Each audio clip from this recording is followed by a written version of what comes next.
Now, a sacked police officer has been charged with murder for his role in the death of an unarmed black man in the American city of Minneapolis that sparked days of unrest.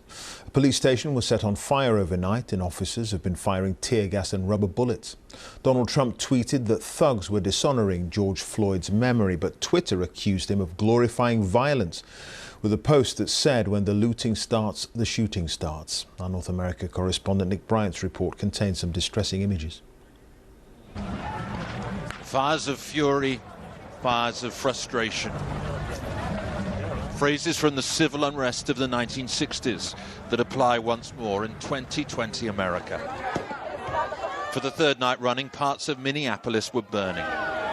This a police station overrun and set ablaze. For protesters, it had become a landmark of racial injustice.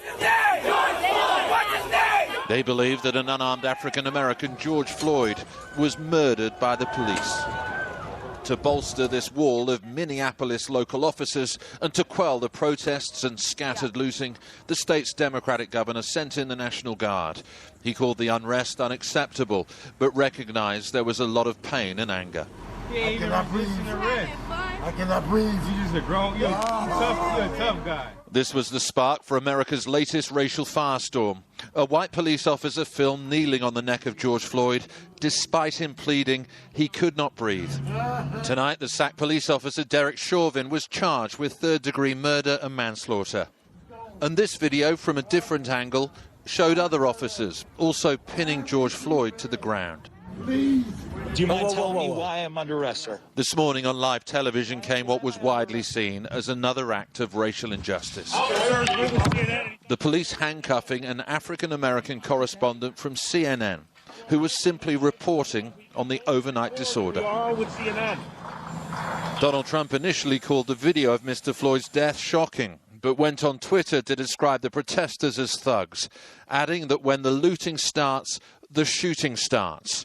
That prompted the social media network to attach a warning to the tweet, saying it violated the company's rules about glorifying violence. As the unrest in Minneapolis triggered protests in other cities, America's first black president, Barack Obama, issued a statement saying racial injustice had become painfully and maddeningly normal and shouldn't be anymore.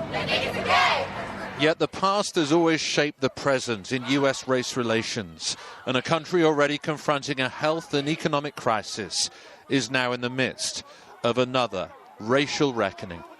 Nick Bryant, BBC News, New York.